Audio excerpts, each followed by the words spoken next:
Halo sahabat Ruang Bercerita 369, terima kasih sudah hadir kembali di ruang ini. Jangan lupa untuk like, komen, dan subscribe, agar kalian tidak ketinggalan kisah penuh makna lainnya. Hari ini, kita akan mendengar sebuah cerita yang begitu menyentuh.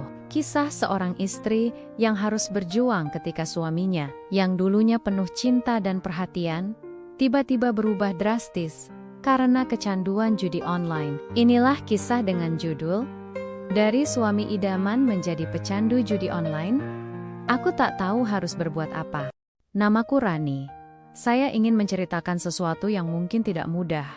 Tapi saya percaya, dengan berbagi cerita ini, saya bisa sedikit melegakan hati saya. Dan mungkin, ada orang lain di luar sana yang bisa mengambil pelajaran. Dulu, saya merasa menjadi wanita paling beruntung di dunia. Saya menikah dengan seorang pria yang, bagi saya, sempurna di mata dan di hati. Suamiku, Arif, adalah sosok yang begitu aku banggakan. Ia bukan orang kaya, bukan juga pejabat tinggi, tapi ia adalah lelaki yang tahu bagaimana membuat seorang istri merasa dihargai dan dicintai. Arif adalah tipe pria yang sederhana. Setiap pagi, sebelum berangkat kerja, ia selalu menyempatkan diri membuatkan teh hangat untukku. Bukan karena dia wajib, tapi karena dia ingin aku merasa nyaman. Biar kamu semangat jalani hari, Ran. Begitu katanya sambil tersenyum. Senyum itu, senyum yang jujur, tulus, dan selalu membuatku merasa aman. Kami tinggal di rumah kecil peninggalan orang tua, bukan rumah besar, tapi cukup untuk menampung kebahagiaan kami. Aku dan Arif sering menghabiskan waktu di teras pada sore hari, sekadar berbincang tentang hal-hal kecil, pekerjaan, tetangga, atau sekadar mimpi masa depan. Mimpi kami tidak muluk-muluk, kami hanya ingin hidup tenang, membesarkan anak-anak dengan baik, dan menua bersama. Kebahagiaan itu begitu nyata. Aku merasa, inilah hidup yang sesungguhnya. Hidup sederhana, tapi penuh cinta. Namun, seperti pepatah mengatakan, badai bisa datang kapan saja. Bahkan, di saat langit tampak begitu cerah. Perubahan dalam kehidupan dimulai dari hal kecil. Awalnya, Arif sering terlihat asyik dengan ponselnya. Memang, sejak dulu ia suka bermain game di sela-sela waktu istirahatnya. Jadi, aku tidak curiga. Saya pikir, itu hanya hobi biasa, seperti kebanyakan orang. Terkadang aku melihatnya tersenyum sendiri. Terkadang tampak serius, lincah di layar ponsel. Aku hanya menggelengkan kepala sambil tersenyum. Laki-laki, ya, main game terus. Namun, perlahan ada hal-hal yang membuatku merasa aneh. Arif mulai sering begadang. Ia menatap layar ponsel hingga larut malam, bahkan kadang sampai dini hari. Ketika aku bertanya sedang apa, dia menjawab singkat, "Main sebentar aja, Ran. Kamu tidur duluan." Waktu itu, aku tidak ingin memperbesar masalah. Aku percaya pada suamiku, tapi di dalam hati, ada rasa tidak nyaman yang sulit saya jelaskan. Hari demi hari, sikapnya mulai berubah. Ia yang dulu pulang kerja dengan wajah penuh senyum, kini sering pulang dengan wajah murung. Ia yang dulu menyapaku hangat, kini sering langsung duduk termenung, membuka ponselnya, dan seperti masuk ke dunianya sendiri. Lebih parah lagi, emosinya jadi mudah meledak. Hal kecil saja bisa membuatnya marah. Pernah, suatu pagi, saya hanya bertanya, mengapa ia belum membayar uang listrik. Padahal saya sudah mengingatkan berkali-kali. Tiba-tiba saja ia membentakku dengan nada tinggi. "Kamu tuh cerewet banget, Ren. Aku tahu kok apa yang harus kulakukan." Aku membayangkannya, hatiku sakit. Karena itu bukan Arif yang kukenal. Arif yang dulu selalu sabar, penuh perhatian, kini seperti orang asing. Perubahan lain yang membuat semakin khawatir adalah masalah keuangan. Biasanya, setiap gajian, Arif selalu memberiku sebagian besar untuk kebutuhan rumah tangga. Kami terbiasa mengatur keuangan bersama. Tapi di belakangan, uang gajinya entah kemana. Saat kutanya, ia selalu punya alasan. Ada utang teman yang harus dibayar, ada kebutuhan mendadak di kantor, atau sekadar sudah habis untuk keperluan sehari-hari, Tapi aku tahu, logika tidak masuk akal. Karena kebutuhan rumah tangga kami tidak pernah sebanyak itu. Aku mulai menambal kebutuhan dengan uang tabunganku sendiri. Lama-lama, tabungan itu juga habis. Aku mencoba menenangkan diri. Mungkin Arif sedang banyak tekanan. Mungkin pekerjaannya yang membuatnya berubah, pikirku. Aku berusaha bersabar, berharap ini hanya fase sementara. Namun, semuanya menjadi jelas pada suatu malam. Aku terbangun sekitar jam 2 dini hari. Arif masih duduk di ruang tamu, lampu redup, wajahnya menatap layar ponsel dengan ekspresi penuh tegang. Aku berjalan pelan, lalu berdiri di belakangnya. Saat itu aku melihat layar ponselnya. Bukan permainan, bukan juga pekerjaan, tapi sebuah aplikasi judi online. Ada angka-angka, saldo, taruhan, dan Arif yang tampak begitu serius menekan tombol demi tombol. Darahku serasa berhenti mengalir. Aku berada di bawahnya. Inilah alasan semua perubahan Arif. Inilah sumber dari semua kegelisahan, kemarahan, dan hilangnya uang kami. Arif. Suaraku bergetar saat terjadi. Ia terkejut, lalu buru-buru mematikan layar ponselnya. Wajahnya panik, seperti anak kecil yang ketahuan melakukan kesalahan. Ren, ini bukan apa-apa. Aku menatapnya. Air mataku mulai jatuh tanpa bisa bertahan. Kenapa, Arif? Kenapa kamu melakukan ini? Bukankah kita sudah punya cukup? Bukankah kita sudah bahagia dengan hidup kita yang sederhana? Arif menunduk lama, lalu dengan suara pelan, ia berkata, "Aku cuma coba-coba, Ran. Awalnya cuma buat hiburan. Aku pikir kalau sekali menang, aku bisa dapat uang tambahan buat kita. Aku cuma ingin memberikan lebih banyak untuk kita." Hatiku hancur mendengarnya. Bukan karena niatnya, tapi karena caranya salah. Ia mencari jalan cepat, dan jalan itu justru menjadikannya terperangkap. Malam itu, kami tidak tidur. Aku menangis. Diam-diam, ada dinding yang tiba-tiba muncul di antara kami, memisahkan aku dari lelaki yang dulu selalu kuanggap pahlawan dalam seumur hidup. Sejak saat itu, saya tahu suamiku kecanduan judi online, dan sejak saat itu pula, aku merasa dunia yang dulu indah mulai runtuh sedikit demi sedikit. Hidupku bersama Arif akhirnya sampai pada titik yang paling kelam. Hutang-hutangnya semakin menumpuk, tidak hanya ke teman atau tetangga, tapi juga ke orang-orang yang tidak segan menggunakan kekerasan untuk menagih. Nama keluarga kami menjadi buah bibir. Menatap tetangga setiap aku keluar rumah terasa menusuk. Seakan-akan aku ikut bertanggung jawab atas semua yang dilakukan suamiku. Puncaknya terjadi pada suatu malam ketika seorang kerabat jauh datang ke rumah. Marah-marah di hadapan keluargaku sendiri, ia menagih uang dalam jumlah besar yang dipinjamkan Arif. Ibu yang kebetulan datang ikut mendengar semuanya. Malu rasanya bukan utama. Darahku serasa berhenti mengalir. Tapi pada saat itulah, sesuatu dalam diri Arif akhirnya runtuh. Ia duduk di lantai ruang tamu. Wajahnya pucat, matanya kosong. Lalu, tiba-tiba dia menangis. Tangisannya keras, seperti anak kecil yang kehilangan arah. "Aku sudah menghancurkan semuanya, Ran. Aku sudah membuat kamu malu. Aku sudah merusak keluarga kita." Suaranya pecah di sela tangis. Aku membayangkannya. Sejujurnya, di dalam hatiku masih ada rasa marah. Luka yang ia buat terlalu dalam. Tapi ketika kulihat suamiku menangis, aku tahu inilah titik terendahnya. Dan tepatnya di titik terendah itu, ada peluang untuk bangkit. Arif memegang erat. "Maafkan aku, Ran. Aku ingin berubah. Aku tidak mau kehilanganmu.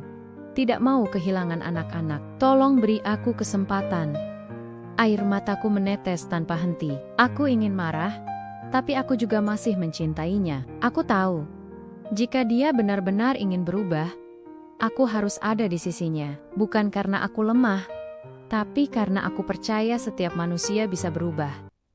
Jika benar-benar mau, perjalanan menuju perubahan itu tidak mudah. Hari-hari berikutnya penuh dengan perjuangan. Pertama-tama, aku dan Arif sepakat untuk meminta bantuan. Kami mendatangi seorang ustaz yang dipercaya di lingkungan kami, seseorang yang cukup sering membantu orang-orang yang terjebak masalah kecanduan. Dari beliaulah, kami belajar bahwa kecanduan itu seperti penyakit. Butuh kesabaran, butuh dukungan, dan butuh usaha keras untuk benar-benar pulih. Langkah pertama adalah menjauhkan Arif dari lingkungan buruknya. Teman-temannya yang sering mengajaknya bermain judi, satu persatu harus ia tinggalkan. Ponselnya, yang menjadi pintu masuk utama ke dunia judi online, kami batasi penggunaannya. Ada saat-saat ia gelisah, marah-marah karena tidak bisa bermain, tapi aku mencoba dengan menenangkan doa dan pelukan. Kamu bisa, Rif. Aku percaya kamu bisa. Langkah berikutnya adalah memperbaiki keuangan. Kami membuat daftar hutang-hutang yang ada, meski jumlahnya membuat samar-samar menyadarinya. Pelan-pelan, kami mencoba menyelesaikannya, satu persatu. Tidak mudah, karena gaji Arif sebagian besar harus dipotong untuk membayar cicilan. Hidup kami semakin sederhana, lebih sederhana dari sebelumnya. Tapi anehnya, aku merasa lega. Karena, untuk pertama kalinya setelah sekian lama, Arif benar-benar berusaha jujur dan bertanggung jawab. Ada masa-masa ia hampir menyerah. Suatu malam, aku mendapati ia duduk sendirian, wajahnya murung, tangannya gemetar. Aku tidak kuat, Ran. Godaannya besar sekali. Rasanya aku ingin main lagi, hanya sekali saja. Aku mendekatinya, memegang tangannya. Tidak, Rif. Sekali lagi berarti kamu kembali ke lubang yang sama. Kita sudah cukup menderita. Ingat anak-anak kita. Ingat rumah kita. Ingat bagaimana kita hampir hancur. Kamu lebih kuat dari ini. Butuh waktu berbulan-bulan untuk membuat Arif benar-benar menjauh dari jerat judi. Tapi sedikit demi sedikit, saya mulai melihat perubahan. Ia mulai pulang lebih awal. Tidak lagi sibuk dengan ponselnya sepanjang malam. Ia kembali mengajakku berbincang di teras. Meski wajahnya masih lelah, ia mulai bercanda dengan anak-anak. Sesuatu yang sudah lama hilang. Aku tahu, jalan ini masih panjang. Luka yang ada, tidak bisa sembuh dalam semalam. Percayalah, yang sempat hancur butuh waktu lama untuk bermimpi.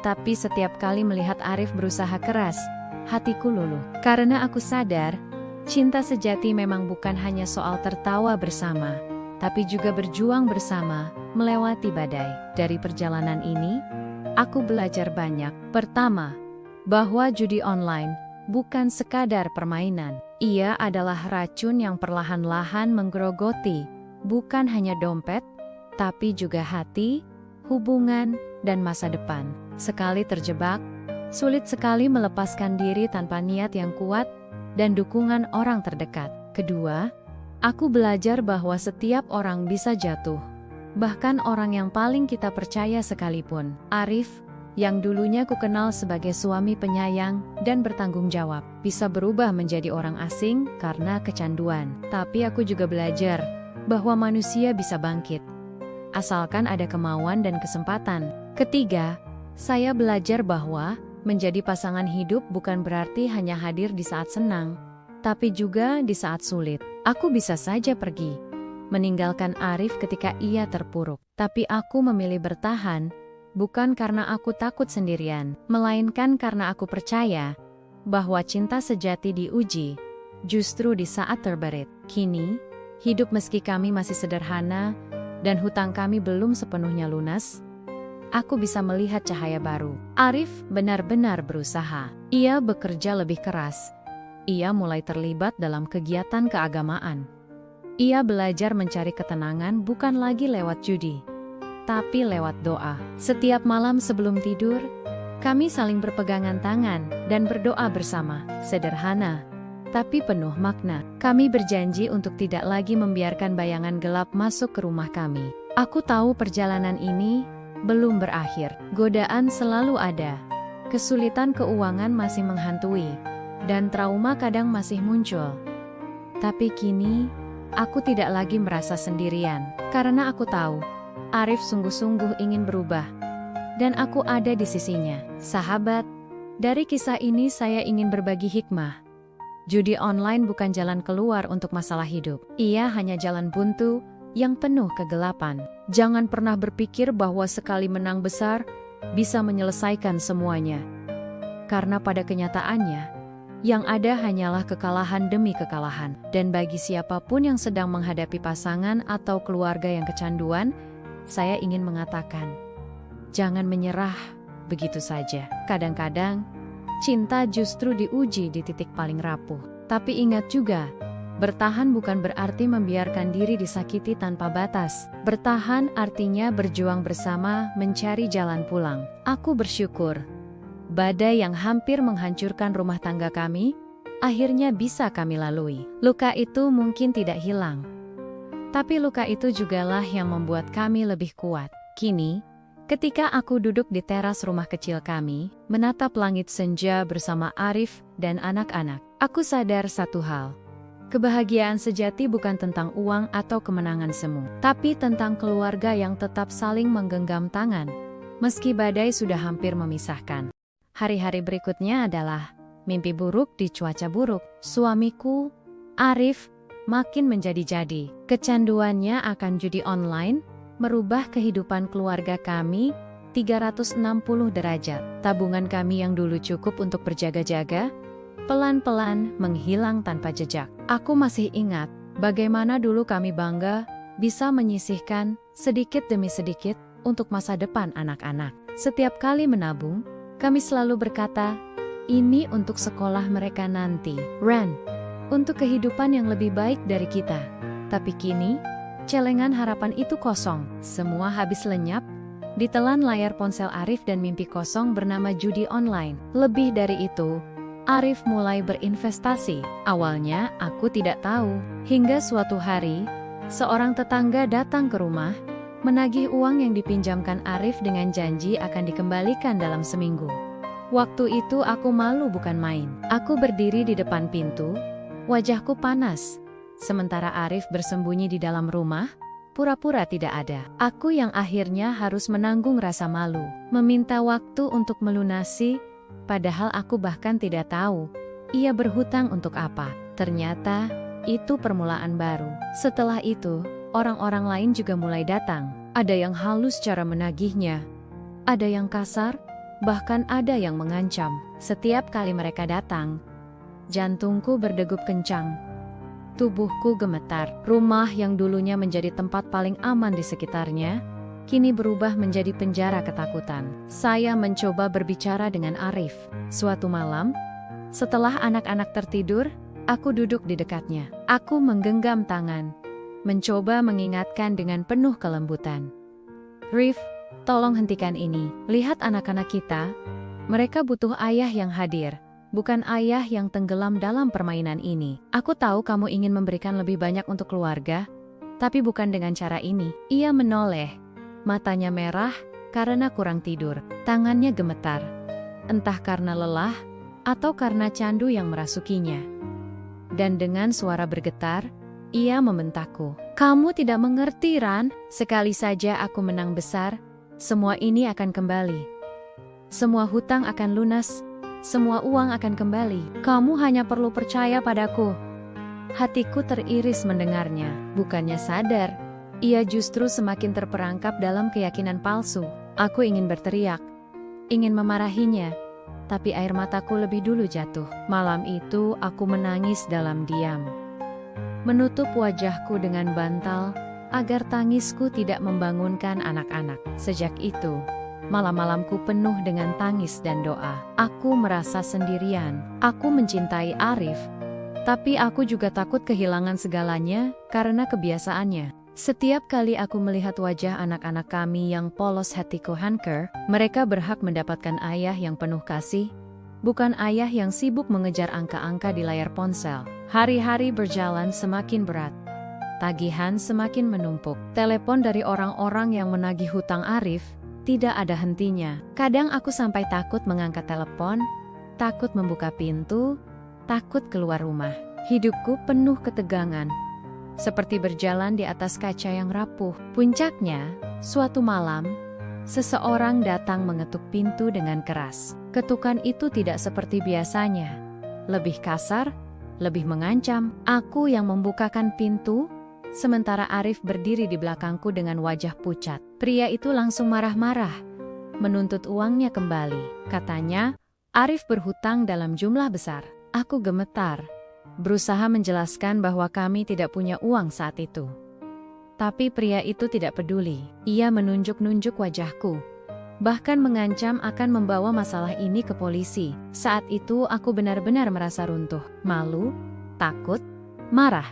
Semuanya bercampur menjadi satu. Setelah pria itu pergi, aku menatap Arif dengan mata penuh air. "Rif, apa kamu lihat? Apa kamu sadar? Semua ini sudah menghancurkan kita. Kalau kamu terus begini, kita akan kehilangan segalanya. Rumah, anak-anak, bahkan aku." Arif menunduk. Tapi aku tahu, di balik diamnya, pikiran masih dikuasai judi. Karena tidak lama kemudian, ia kembali ke ponselnya. Seperti orang yang kecanduan obat. Seakan-akan hanya angka-angka di layar itu yang bisa memberi harapan. Aku mulai merasa lelah. Tubuhku mungkin masih berdiri, tapi hatiku runtuh sedikit demi sedikit. Aku bahkan sempat bertanya pada diriku sendiri, apakah aku masih mampu bertahan? Apakah aku masih bisa menyelamatkan rumah tangga ini? Setiap malam, aku berdoa, berharap ada jalan keluar. Aku meminta Tuhan memberi Arif kesadaran, memberi kami kekuatan. Kadang aku merasa putus asa, tapi setiap kali aku melihat wajah anak-anak kami, aku tahu aku tidak boleh menyerah. Puncak ketegangan terjadi ketika Arif mulai membawa barang-barang rumah untuk digadaikan. Saya terkejut ketika melihat televisi kami sudah tidak ada. "Aku hanya pinjam sementara, Ran. Nanti kalau menang, aku tebus lagi," katanya dengan enteng, seolah-olah semua itu tidak penting.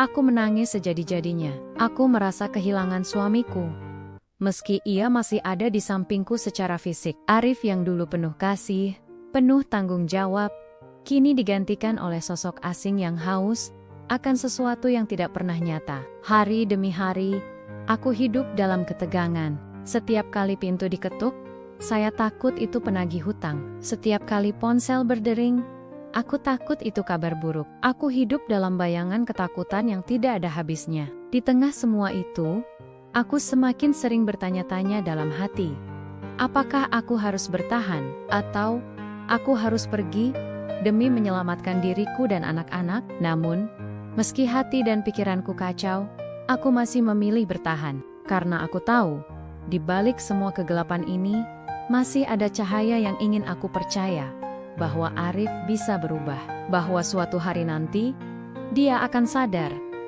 dan dia akan kembali menjadi Arif yang dulu. Suami idaman yang membuatku merasa wanita paling beruntung di dunia. Sahabat Ruang Bercerita 369. Dari kisah ini, kita bisa mengambil hikmah bahwa kecanduan judi online bukan hanya merusak diri sendiri, tapi juga menghancurkan keluarga, harapan, dan masa depan. Namun, dengan dukungan, doa, dan tekad yang kuat, selalu ada peluang untuk berubah. Jika kalian pernah mengalami hal serupa, teringat, jangan menyerah, carilah bantuan, dan tetaplah berpegang pada harapan. Terima kasih telah mendengarkan cerita hari ini. Jangan lupa untuk like, komen, dan subscribe, agar ruang ini terus bisa berbagi kisah penuh makna. Sampai ditemukan di cerita berikutnya.